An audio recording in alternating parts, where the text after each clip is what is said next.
Teras ng silanganan, kanan ng puso, sa bibig buhay. Lumupang pinilang, luyang ka ng magiting, sa manlulukin, pinapasisibig, sa dagat ang mundo, sa simon at sa langit mong mga, may ginatang tula at awit sa paglayang nilamahal. Ang isang kang mga, ako'y tagumpay na nagdidinig, ang bituin ng araw niya kay ay di makikinig.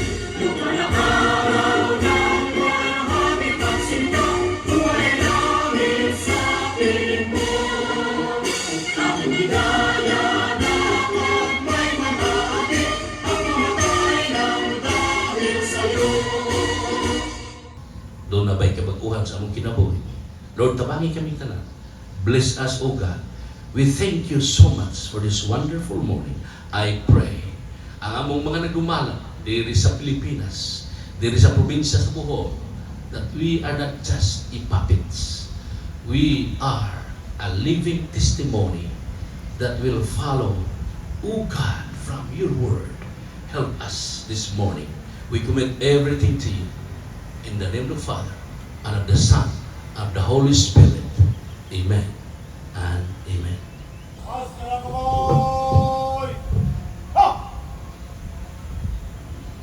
Sabay-sabay nating bigkasin ang panunumpa ng katapatan sa watawat ng Pilipinas.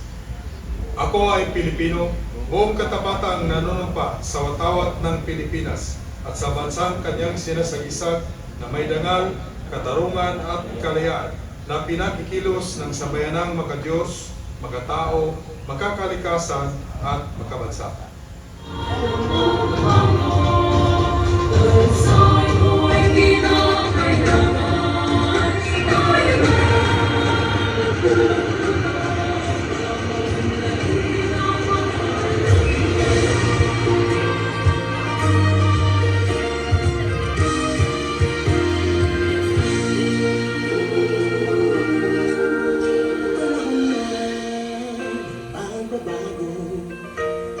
Sa ito ay kinakailangan tayo na tumutulong na rin ang mahal natin.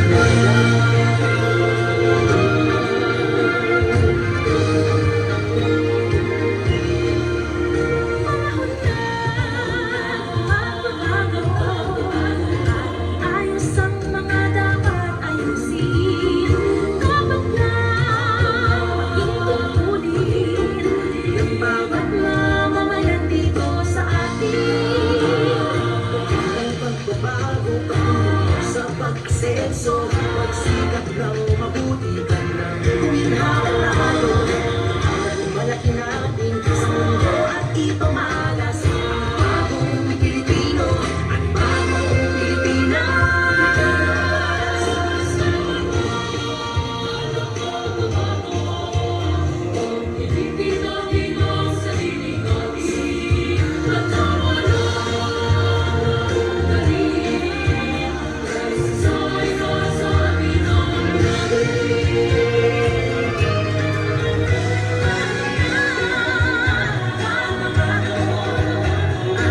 Una sa kahit anong larangan, ang tagumpay ay karangalan.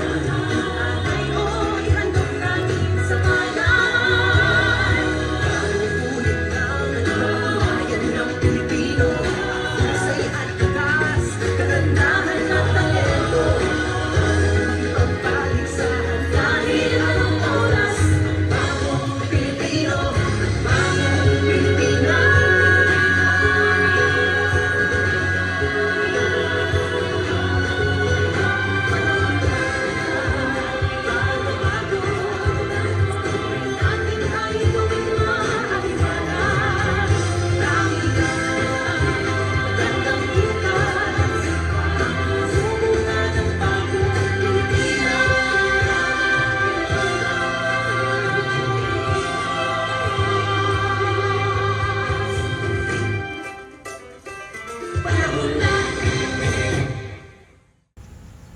Muli, sabay-sabay nating bigkasin ang panata sa bagong Pilipinas. Bilang Pilipino, buong pagmamalaki kong isa sa buhay ang bagong Pilipinas. Buhay sa aking dugo ang lahing dakila, magiting at may dangal. Palaging dadalhin sa puso, isip at diwa ang aking pagmamahal sa kultura at bayang sinilangan. Kaisa ng bawat mamamayan, iaalay ko ang aking talino at kasanayan sa pagpapaunlad ng aking bayan. Taglay ang galing na nanayon sa mga pandaigdigang pamantayan. Magiging instrumento ako sa pagsulong ng kagalingan, karunungan at kapayapaan. Makikiisa at makikilahok ako sa mga adhikain ng pamahalaan dahil ang kaunlaran ay hindi lamang responsibilidad ng ilan. Isusulong at pangangalagaan ko ang karangalan, kalayaan at interes ng aking bayang minamahal. Bilang Pilipino na may pagmamahal, pakialam at malasakit, hindi makasarili kundi para sa mas nakakarami. Tatahakin ko ang landas tungo sa isang bagong Pilipinas. I will love and serve God, my country and people. I will uphold the Constitution and obey legal orders of the duly constituted authorities. I will oblige myself to maintain a high standard of morality and professionalism. I will respect the customs and traditions of the police service, and I will live a decent and virtuous life to serve as an example to others. Current capacity as Chief of Police of Pagbilaran City Police Station. Pagbilaran City Police Station achieved a total of 38 operational accomplishments, 9 in illegal drugs, 1 in illegal gambling, 8 in loose firearms, and 20 in wanted person. As Provincial Law Enforcement to receive the awards Municipal Colonel Philip Cabardo Pilar. Provincial Law Enforcement Company achieved a total of 26 operational accomplishments, 6 in loose firearms, and 20 in wanted persons. As Provincial Intelligence Unit to receive the awards Police Lieutenant Nobel Largo Caverna, Provincial Intelligence Unit achieved a total of 50 operational accomplishments, 10 in illegal drugs, 1 in illegal gambling, 2 in loose firearms, and 2 in wanted persons.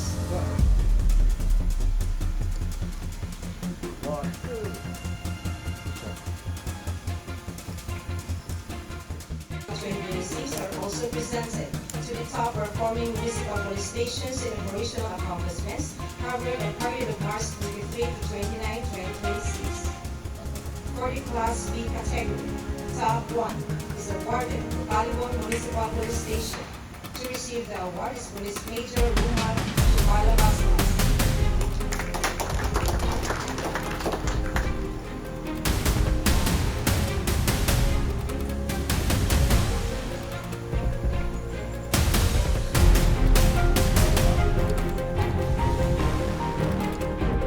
Top 1 is awarded to the Vista Municipal Police Station. To receive the awards of the Staffing Logos.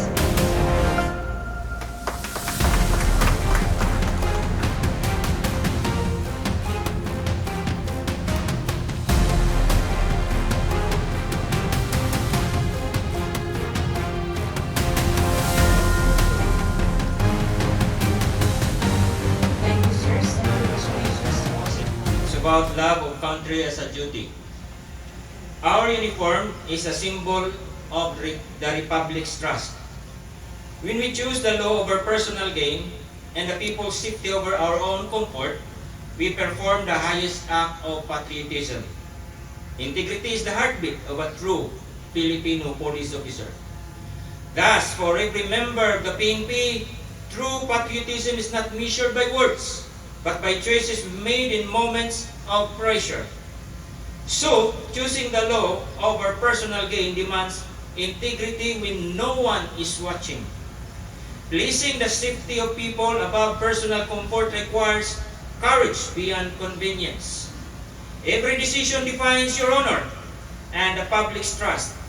Remember that authority is a responsibility, not a privilege. When you uphold justice despite temptation and risk, you embody the true spirit of service. In every action, let duty prevail, because the nation depends on those who choose what is right over what is easy. Once again, good morning and thank you. Thank you, sir. To conclude this morning activity, let us sing with pride the PNP Lingkod ng Bayan.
To the needy, do not let your left hand know what your right hand is doing. That ends our activity this morning. Thank you, and may God bless us all.